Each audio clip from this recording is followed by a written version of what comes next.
Vamos a esta exposición. Básicamente son dos temas que nos toca repasar. Uno de ellos es el dolor pélvico agudo, que lo vamos a hacer hoy día, y la siguiente semana va a ser el dolor pélvico crónico, ¿no?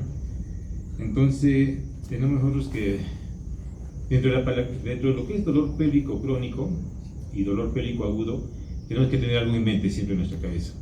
A nivel pélvico confluyen varios sistemas: el sistema reproductivo, el sistema urinario y el sistema gastrointestinal o digestivo. Entonces, cuando hay dolor pélvico crónico, tenemos que hacer una disquisición entre el dolor, de qué estructura proviene. Inclusive, tenemos que hacer una disquisición de que si este dolor es de origen muscular o esquelético, ¿no?, por las estructuras que se encuentran en esa zona. Entonces, para hablar primero de dolor pélvico agudo, tenemos que tener en mente que, como ven ahí la definición, que es el dolor en la parte inferior del abdomen y la parte de la pelvis, que dura generalmente menos de 7 días. Y esto, cuando la paciente manifiesta dolor pélvico, generalmente ella no le va a decir: me duele el útero, me duele la trompa, me duele el ovario, ¿no? Le señala una parte de la superficie corporal donde hay el dolor. Entonces tenemos que tener en mente que nuestro cuerpo tiene lo que llamamos los dermatomas. Como ustedes pueden ver ahí, cada dermatoma está inervando una parte de la piel, ¿no? Entonces el dolor se va a manifestar a través de este dermatoma. Entonces nosotros tenemos que aprender más o menos qué dermatomas son los que están en la parte pélvica, ¿no? y qué parte de la piel están inervando. Ahora, ¿por qué les hablo de esto? Porque el dolor pélvico, como ustedes ven en esta imagen, ¿no?, ven ahí una víscera, ¿no?, que puede ser intestino, puede ser genital, puede ser urinaria, y que por vía nerviosa, por vía aferente, el dolor, la distensión, la torsión de esta víscera va a llegar a la médula espinal a través de las asas posteriores de la médula. Y a nivel de la médula se va a entrecruzar con otras fibras y van a llevar el dolor a través de un dermatoma, como ven en la parte superior, ¿no? Y el dolor se va a manifestar a nivel de la piel, ¿ya? Dentro de las causas, como ya les mencioné, del dolor pélvico agudo tenemos infinidad de causas. Dentro de las causas ginecológicas tenemos estas que acá, ¿no?, que son dismenorrea, abortos, complicaciones del embarazo, EPIs, torsión ovárica, absceso tubovárico, dolor intermenstrual. Como ven, hay patología propiamente ginecológica, pero acá tenemos otras causas. Como ustedes pueden ver, gastrointestinales, urológicas, musculoesqueléticas, como ya les mencioné, y otros cuadros diversos, ¿no? Por ejemplo, herpes zóster, supresión de opioides, una hipercalcemia, ¿no?, cuadros más difusos, ¿no?, que nos darían un dolor. Entonces, nosotros, para hablar del dolor, en sí del dolor, tenemos que dividirlo en dos grupos. Tenemos por un lado el dolor que envuelve a lo que es el dolor somático y al dolor visceral. El dolor somático, recuerden esto, es el dolor que proviene de la pared abdominal, por ejemplo, de la piel, del subcutáneo, de los músculos y del peritoneo parietal, ¿ya? Ese es un dolor somático, ¿ya? Y después tenemos el otro tipo de dolor, que es el dolor visceral, que este ya proviene de las vísceras pélvicas o las vísceras abdominales. Entonces nosotros tenemos ahí dos tipos de dolor. Después también hay otra clasificación, ¿no?, donde hay un tipo de dolor inflamatorio, como ustedes pueden ver ahí, ¿no?, de repente ante una agresión térmica, una lesión de la piel o una estructura, se liberan sustancias como citoquinas, interleuquinas de los macrófagos, ¿no?, y hacen que haya un proceso inflamatorio. Y el último tipo de dolor es el dolor neuropático. Este dolor neuropático lo vamos a ver en lo que es la parte de dolor pélvico crónico, ya que el dolor neuropático es cuando una paciente, por ejemplo, tiene, pongamos el caso típico de una dismenorrea, ¿no?, o sea, por endometriosis. Entonces tiene constantemente episodios de dolor, y esto crea una sensibilización, de tal manera que a veces los dolores pueden ser tan leves, pero causa mucho dolor, mucha hiperalgesia, ¿ya? Entonces eso lo vamos a ver más en la parte de lo que es dolor pélvico crónico. Entonces, ahora siempre cuando vemos una paciente con dolor pélvico tenemos que ver los antecedentes, ¿no? Porque como vamos a ir avanzando, ustedes van a darse cuenta, ¿no? Antecedentes quirúrgicos, antecedentes del trauma del piso pélvico, antecedentes por trauma del parto, ¿no? Todo eso nos va a llevar a que la paciente presente un dolor pélvico. Tenemos que ver si el dolor es un tipo de dolor agudo, como el que nos interesa ahora, un dolor tipo cólico, ¿no? Por ejemplo, cuando hay aumento del peristaltismo intestinal, ¿no? La paciente refiere a un dolor tipo cólico que es muy similar a la menstruación o al parto, ¿no? Y eso lo vamos a ver en patologías, por ejemplo, como en las amenazas de aborto o los abortos. Y muchas veces las pacientes ya vienen en una posición antálgica, ¿no? Ustedes ven que la paciente ingresa al consultorio, ingresa por emergencia y viene en una posición que trata de cohibir el dolor, sentirse la mayor comodidad posible para ella.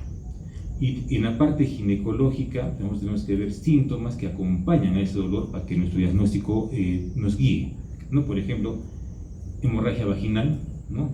Como ustedes pueden ver, hemorragia vaginal encuentran en complicaciones del embarazo, en miomas abortados, pacientes que tienen pólipos, ¿no? Embarazo ectópico, que es tan frecuente, ¿no? Si tiene, por ejemplo, secreción o flujo vaginal, tenemos que pensar que de repente ese dolor se puede deber a una enfermedad inflamatoria pélvica. Si tiene dispareunia, dolor durante las relaciones sexuales, puede pensar de repente una adenomiosis, una miomatosis, ¿no? O si presenta amenorrea, ¿no? Si presenta amenorrea, entonces y hay dolor, debemos de pensar que hay una complicación del embarazo. De repente tiene alguna malformación de los conductos de Müller que impide, ¿no? Hay amenorrea, pero no es que no se produzca menstruación, sino que hay una obstrucción al tracto de salida de ese flujo sanguíneo, ¿no? Algo que acompaña muy frecuente al dolor, como ustedes siempre habrán visto de repente algunos pacientes en emergencia, son los vómitos, ¿no? Pero el vómito muchas veces es una respuesta vagal ante un dolor muy intenso, ¿ya? Entonces, ese es básicamente el dolor. No necesariamente nos está indicando que sea un problema gastrointestinal, ¿no? Si no hay ninguna sintomatología gastrointestinal, pensemos que el dolor de esta paciente es muy intenso. Cuando hacemos la exploración física, tenemos que ver el aspecto general, como todo, como siempre yo les digo, ¿no? O sea, la evaluación de la paciente ginecológica no es solo observación de la zona genital, tenemos que verla en manera general, porque eso nos va a dar una idea de su estado general de la paciente, ¿no? La expresión facial, el dolor, ¿no? De repente tiene diaforesis, ¿no? De repente tiene palidez, ¿no? Como una complicación, de repente como una manifestación de signos de hipovolemia o un grado de agitación, ¿no? Tenemos que ver los signos vitales, ¿no? Como ustedes ven, si presenta hipertermia y estamos con sintomatología ginecológica, podemos pensar de repente en una enfermedad inflamatoria pélvica, un absceso tubovárico, ¿no? Taquicardia, hipotensión, ¿no? Podemos encontrarlos en los embarazos ectópicos rotos o en los leiomiomas que se están abortando. La exploración abdominal tenemos que ver cicatrices, para pensar de repente en vólvulos, en bridas, en adherencias, presencia de hernias que se hayan estrangulado, distensión abdominal, ¿no? Cuando hay un embarazo ectópico masivo, ¿no? Con un hemoperitoneo masivo, la paciente presenta distensión abdominal, reacción peritoneal, dolor difuso, la palpación del abdomen, o de repente si tiene síntomas asociados a un problema gastrointestinal, de repente una peritonitis, un vólvulo, una perforación de víscera hueca, ¿no? Y ver siempre los ruidos hidraéreos, ¿no? Si hay un aumento del peristaltismo, entonces nos estamos dirigiendo nuestro diagnóstico a un problema digestivo, ¿ya? Si hay una disminución de los ruidos hidraéreos, podemos estar pensando que hay de repente presencia de sangre libre en cavidad peritoneal.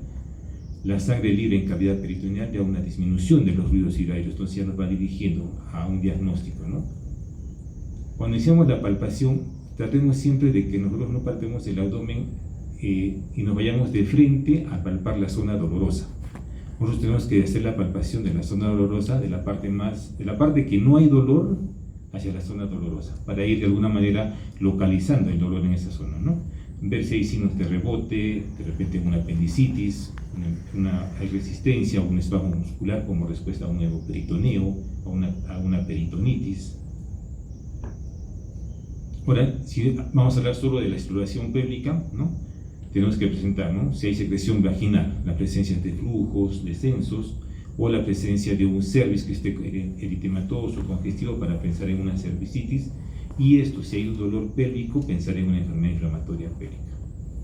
Si hay hemorragia vaginal, puede empezar una complicación del embarazo, ¿no? Un embarazo ectópico, una amenaza, un aborto incompleto, presencia de neoplasias, ¿no? Cervicales, endometriales, que son las más frecuentes, o traumatismos de la zona genital, ¿no? Si encontramos un útero que está aumentado de tamaño, ¿no? Siempre tenemos que, si es paciente joven, en edad fértil, que no utiliza método anticonceptivo y un útero que está aumentado de tamaño, siempre tenemos que sospechar que esta paciente esté embarazada, ¿no? ¿Qué más nos da que el útero aumente de tamaño? La presencia de los miomas, ¿no? La adenomiosis, ¿no? Y ambos tienen características diferentes, ¿no? Los miomas tienen un aumento del tamaño uterino, pero es un útero aumentado de consistencia, a diferencia de la adenomiosis, que es un útero que aumenta en una forma del tamaño de una manera más homogénea, más globular, pero es un útero más blando que una miomatosis. Entonces, cuando nosotros hacemos la exploración y hay dolor, ya podemos ir más o menos viendo qué tipo de patología puede ser, ¿no? Y algo que siempre debemos hacer es la movilización. Al examen bimanual, hacer la movilización del cuello uterino, ¿no? Y como ven ustedes, no es específica de alguna patología, ¿no? Muchos dicen que de repente la movilización del cuello uterino es propia de un embarazo ectópico, ¿no? Pero no. Pueden ver que es una enfermedad inflamatoria pélvica, una apendicitis, una diverticulitis, o en el caso que hubiera una hemorragia intraabdominal. Tenemos que hacer en la evaluación palpar los anexos. Tenemos que palpar los anexos en busca de tumoraciones, ¿no? Si encontramos una tumoración anexial, tenemos que pensar en un embarazo ectópico, una torsión del anexo, una hemorragia o una rotura, un absceso tubo-ovárico, ¿no? Una apendicitis o una diverticulitis. La exploración rectal nos ayuda un poco a ver el tamaño de la tumoración que podemos encontrar, ¿no? Y tenemos que hacerla siempre que nosotros encontremos pacientes con presente rectorragia, discrecia o una dificultad en la eliminación de deposiciones o cambios en los hábitos defecatorios, ¿ya? Y el uso, si la paciente usó no analgésicos. Muchos dicen, ¿no?, que si tiene dolor y yo tengo ya un diagnóstico, no debo darle analgésicos porque va a alterar el curso de la enfermedad. Pero no, si tenemos la paciente tiene mucho dolor, podemos darle un analgésico para que de manera esté más tranquila la paciente y nos permita bien evaluar a esta paciente. Como ven, dentro de lo que es dolor pélvico agudo hay mucha patología, por ejemplo, embarazos ectópicos, miomatosis, tenemos abscesos tubováricos, tumoraciones anexiales. Entonces, si vemos que tenemos una paciente joven, ¿no?, tenemos que pedir una prueba de embarazo, ya sea en orina o en sangre. Tenemos que estar seguros de que esta paciente no está embarazada. Pedimos una biometría hemática, porque hay cuadros que cursan con hemorragia como intraperitoneal, como los embarazos ectópicos. Examen de orina, porque puede ser un problema el sistema urinario. Podemos hacer un examen de la secreción vaginal, ¿no?, y hacer un examen para ver si este flujo a qué agente infeccioso corresponde, tricomona, una vaginosis, una cándida. Y la ecografía es el gol estándar en ginecobstetricia en general, ¿no? Siempre a toda paciente que viene para la parte ginecobstétrica, siempre vamos a hacer una ecografía, ¿no?, que puede ser transvaginal o transabdominal. Y no se olviden siempre de preguntar a la paciente si ya inició relaciones sexuales, porque ha pasado pacientes que no se le ha hecho el interrogatorio si tuvo o no relaciones sexuales y le han hecho ecografía endovaginal. Entonces tenemos que estar seguros de eso, ¿ya? Si la paciente dice que no, tampoco no podemos obligar a la evaluación, ¿no? Entonces tenemos que estar seguros de que sí ha iniciado vida sexual activa. Y la ecografía, como ustedes han visto, puede ser una ecografía 2D, 3D, con 3 dimensiones, y una ecografía Doppler, ¿no? Cuando usamos la ecografía Doppler es para ver la vascularidad de alguna estructura. Entonces eso nos ayuda, por ejemplo, a ver un embarazo ectópico con algunos signos ecográficos. Nos ayuda a ver un anexo, una torsión anexial, también con los signos ecográficos. Y en algunos casos hasta podemos pedir una radiografía simple de abdomen. En nuestro caso no es muy útil. Si lo hacemos si estamos sospechando de un problema intestinal, ¿no?, un vólvulo, una obstrucción intestinal, una perforación de víscera hueca, ¿no? La tomografía podemos usarla, pero tener presente que la tomografía, al ser un examen que utiliza radiación ionizante, no debemos utilizarlo en pacientes gestantes. ¿Qué usamos en gestantes? Mejor una resonancia magnética, ¿no? Y al final, si tenemos duda en el diagnóstico, hacemos la laparoscopía diagnóstica. Después de tener nuestra evaluación de nuestra paciente, viene la parte más difícil, decidirnos si esta patología se va a operar o no se va a operar. A veces es fácil llegar al diagnóstico, pero tenemos que estar seguros si es necesario o no es necesario operar a nuestro paciente, ¿no? Entonces, dentro de las patologías más frecuentes que pueden causar un dolor pélvico agudo, tenemos el embarazo ectópico, ¿no? Todos ya sabemos la definición, ¿no? Que es la implantación del blastocisto fuera de la cavidad endometrial. Y como ustedes pueden ver la imagen, tiene muchas ubicaciones. Acá nos falta, por ejemplo, acá está, ¿no? Algo que se está viendo muy frecuente, que es la presencia de los embarazos ectópicos a nivel de la cicatriz de una cesárea previa, ¿ya? Entonces, ustedes han visto en los hospitales que la incidencia de cesáreas actualmente es casi de un 54-55%. ¿Y a qué está llevando esto? Que aparezca una nueva clasificación, ¿no? Un embarazo ectópico que se ubica en la cicatriz previa de cesárea segmentaria, ¿ya? Como ven ustedes, no es muy alto el volumen, pero ya está apareciendo. Y como ustedes saben, el ectópico más frecuente es a nivel de la ampolla, ¿no? En la trompa uterina. Ahora, ¿qué nos puede dar un embarazo ectópico? ¿Qué factores predisponen a nuestro paciente que tenga un embarazo ectópico? La paciente que tuvo un embarazo ectópico previo tiene mayor riesgo de que haga un embarazo otra vez.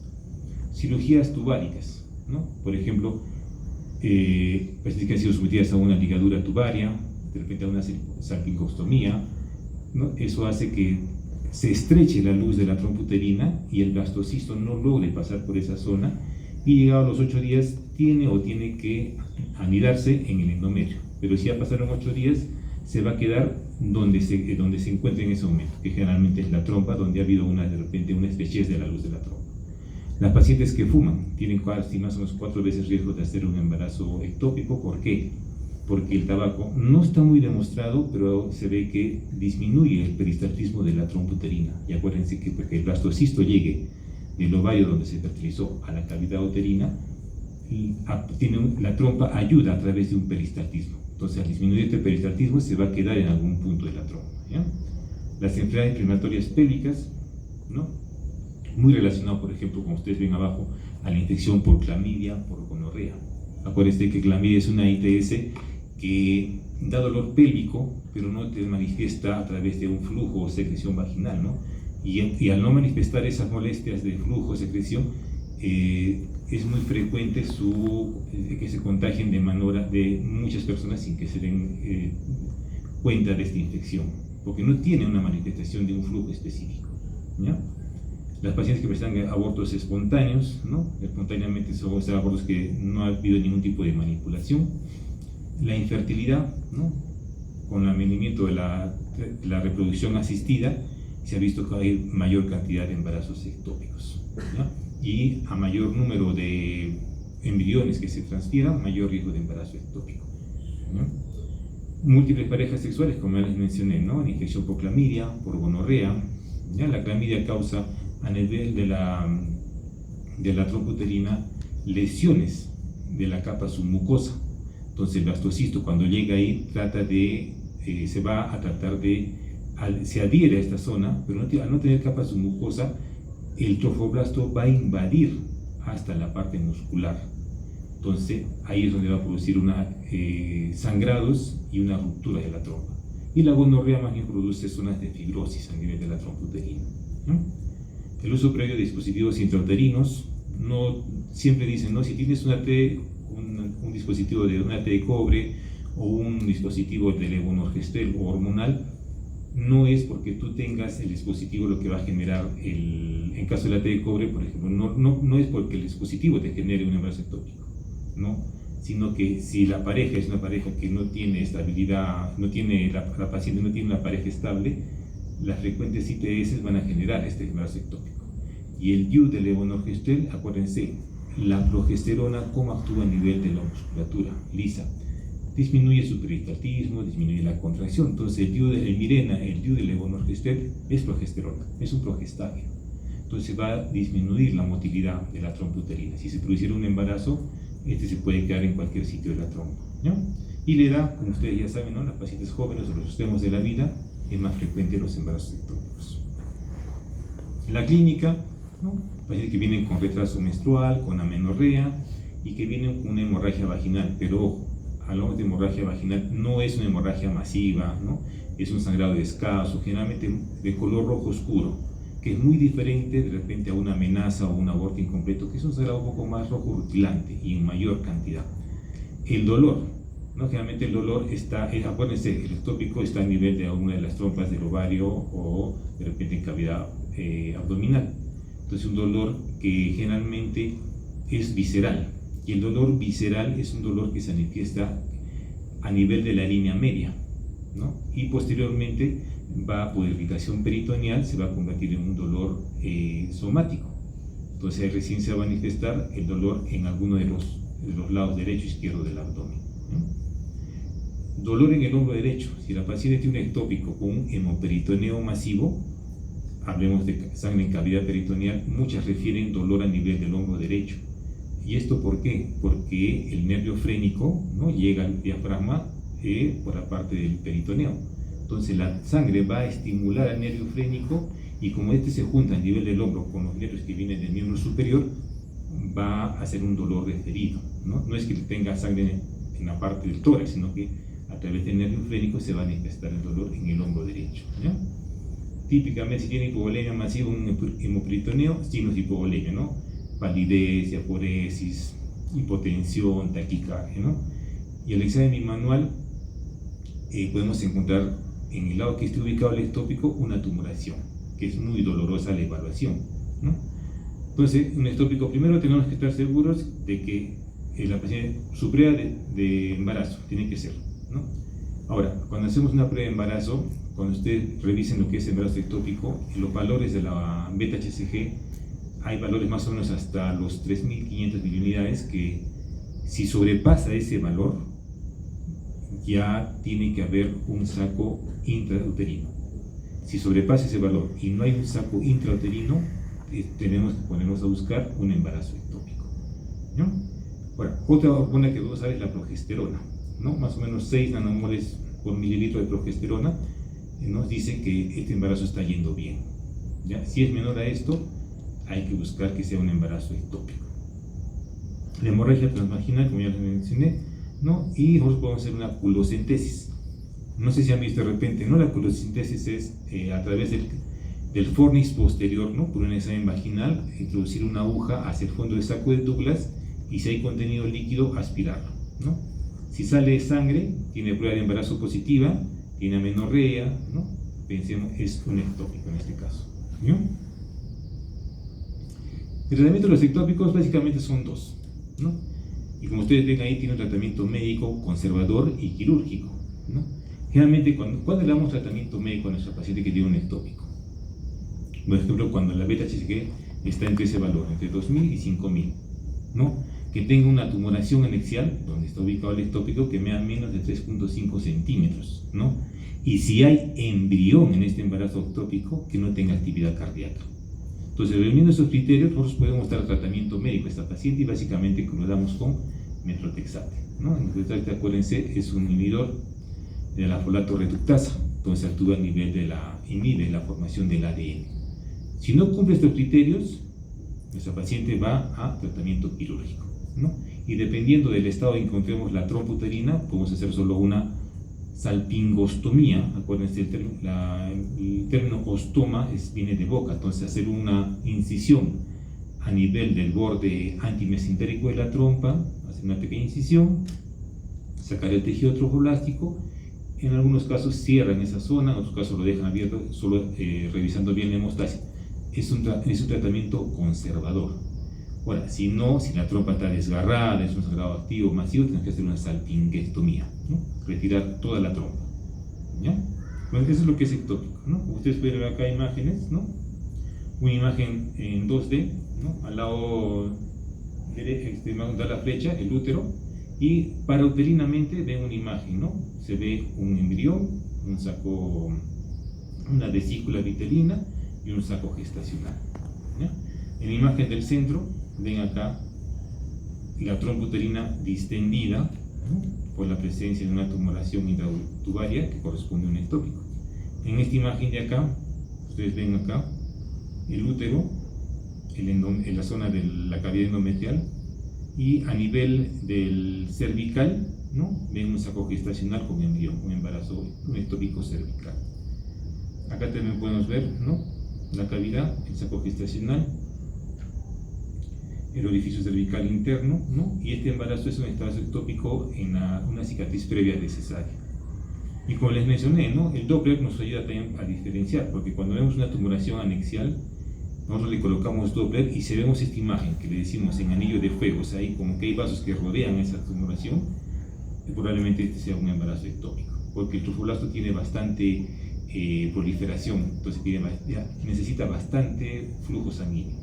Entonces forma un anillo de lo que llamamos anillo de fuego, ¿ya?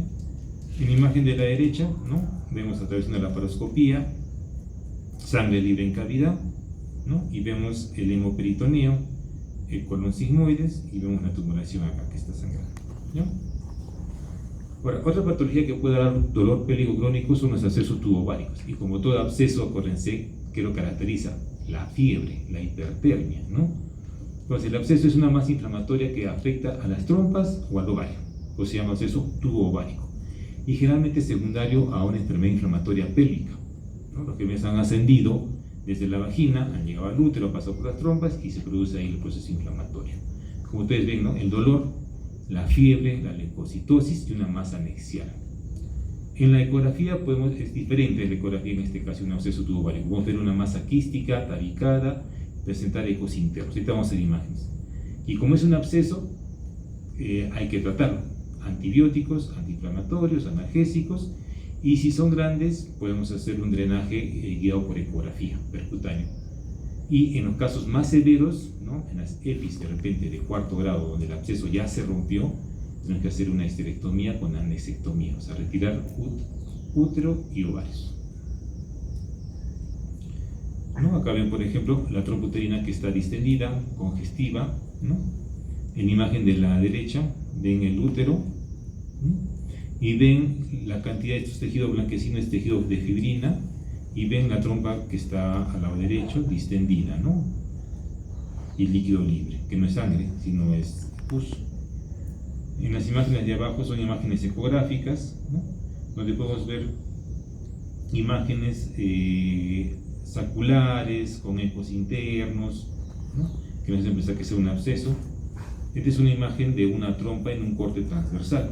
La trompa uterina tiene por dentro pliegues, entonces como se distiende por el proceso inflamatorio infeccioso, ¿no? Se acumula de líquido y nosotros podemos ver claramente los pliegues de la trompa, ¿no?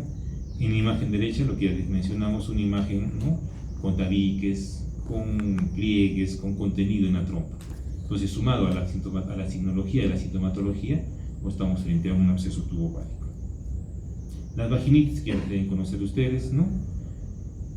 Por tricomona, las que tienen flujos verdosos espumosos, por cándida, flujos grumosos blanquecinos, ¿no? Como ya acá están igualito. Ahora vamos a hablar un poco de lo que es torsión de masas en los anexos, ¿no? Muchas tumoraciones ováricas, su primera manifestación en las pacientes es el dolor. A veces las pacientes no saben que tienen un quiste o una tumoración en los ovarios y viene solo porque presentaron dolor, nada más, ¿no? Entonces tienen dolor y a veces el dolor es tan intenso que puede causarles náuseas y vómitos, ¿no? Entonces, ¿qué es una torsión anexial, no? Acuérdense que el ovario, la trompa, tienen su meso. Entonces, esto puede hacer que gire sobre su eje y de esa manera va a producir una torsión del anexo, ¿ya? Y generalmente, ¿qué tumoraciones anexiales se tuercen? Las que ya miden más de 6 centímetros. ¿Ya? Las que son menos de 6 centímetros es un poco difícil que se presente una torsión. Las que son mayores sí se van a torcer, ¿no? Y más frecuente en los anexos derechos, ¿ya? Entonces, cuando hay una torsión anexial, ¿qué es lo que va a haber? ¿Por qué duele? Porque hay compromiso vascular, ¿no? No llega sangre, primero disminuye el flujo venoso, después el flujo arterial y comienza a necrosarse ya comienza a aparecer el dolor, ¿no? Vemos un anexo agrandado, color violáceo, que quiere decir que está con hemorragia por dentro, con necrosis, ¿no? En ecografía vemos una tumoración. ¿Y cómo sabemos que esta tumoración es del ovario? Porque periféricamente a la tumoración podemos encontrar folículos, ¿ya? Y si le ponemos el Doppler, encontramos el signo del remolino, ¿no? Se ve cómo se tuerce el anexo y el flujo Doppler tiene como una especie de torbellino, ¿no?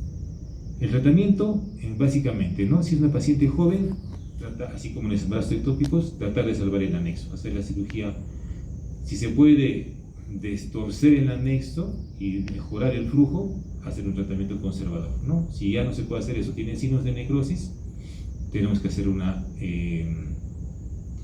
anexectomía en este caso, ¿ya? Entonces, por ejemplo, acá podemos ver la evolución de una tumoración anexial, ¿no? Acá tenemos el útero, acá tenemos la trompa, los ovarios que tienen dos imágenes quísticas porque son ovarios agrandados, ¿no? Y en algún momento se torció el ovario, como ustedes ven, ¿no?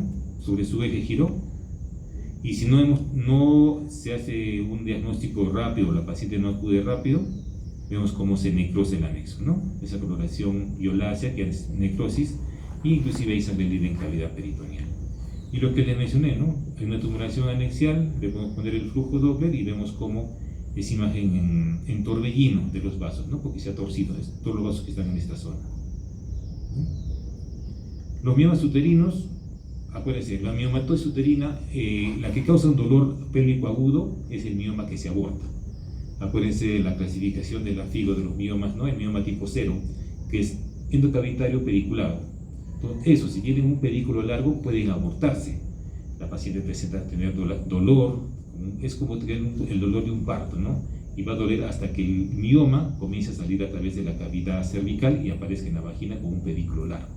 Una vez que ya pasó, salió a través del canal cervical, el dolor va a cesar. Entonces, acuérdense, si la paciente tiene miomas y tiene dolor agudo, más vale que sea un mioma que se está abortando, ¿ya? Entonces, como ven, los miomas que son tumoraciones benignas, formadas por tejido liso y colágeno, ¿no? Factores, siempre tiene que haber mayor exposición a estrógenos, progesterona. Entonces, menarquía temprana, menopausias tardías, pacientes con un alto índice de masa corporal. Acuérdense, la grasa es una fuente de estrógenos, progesterona, entonces tiene mayor efectos sobre los miomas. Factores genéticos, si tu mamá tuvo miomas, tú vas a tener miomas. Las pacientes que tienen síndrome de ovario poliquístico, porque estas pacientes que tienen ovario poliquístico es un estado hiperestrogénico, y los estrógenos son los que van a estimular el crecimiento de los miomas, ¿no? ¿Y qué lo va a disminuir? Todo lo que tenga que ver con disminución de las hormonas, ¿no? La menopausia, la multiparidad. Acuérdense, las pacientes que se embarazan más frecuentemente tienen menos cantidad de estrógenos, progesterona, las que usan anticonceptivos orales y las pacientes que fuman. Las pacientes que fuman, como que dicen, ¿no? Tiene un factor protector contra la miomatosis, ¿no? Pero tiene otros problemas que va asociado a eso. En la clínica de los miomas, ¿no? Sangrado vaginal, sensación compresiva, como que algo siente que se le sale a través de la vagina, infecundidad, pacientes que no se pueden embarazar por los miomas, y ven el prolapso del mioma, ¿no? Un cuadro agudo. Y la dismenorrea, ¿no? Pacientes con miomatosis generalmente cursan con dismenorrea. En los hallazgos clínicos, un útero aumentado de tamaño, de una consistencia aumentada, de una superficie irregular, ¿no? Vemos la ecografía donde vamos a buscar los miomas y el tratamiento. Los miomas, si son asintomáticos, más o menos se dice que ecográficamente el 60-70% de las mujeres tienen miomas, ¿ya? Entonces, muchas de ellas tienen miomas y nunca se dieron cuenta de eso, pero más o menos un 60-70% tienen miomas. Y si son pacientes que tienen sintomático, ¿no? Si queremos conservar la fertilidad, que queremos preservar el útero, solo miomectomía. Si la paciente ya cumplió su fertilidad, histerectomía en este caso. Acá tenemos las imágenes de los miomas, ¿no? De acuerdo a la clasificación, estos podrían ser tipo 8, ¿no? Acá están más o menos tipo 0, ¿no? Acá vemos, por suerte, nosotros en el hospital que yo trabajo, todavía tenemos pacientes que vienen con miomatosis que parecen gestaciones de término. Bueno, en parte, bien para nosotros para aprender y mal para la paciente, ¿no? Porque esta imagen de acá es una imagen a través del canal de la vagina, vemos el cuello uterino, y a través del cual sale una tumoración blanco nacarada, ¿no? Que es un mioma que se está, o puede ser cervical, o se está abortando en ese momento, ¿no? Y las imágenes ecográficas, ¿no? El mioma tiene la misma densidad que el miometrio, pues acá tenemos el útero y acá tenemos esta imagen del mioma. Si le colocamos el Doppler, vemos un flujo que es periférico, entonces nos ayuda a diferenciar un mioma de un pólipo. Muy bien, eso es todo lo que quería decirles, chicos. Bastante lo que está en el libro, pero trato de resumir.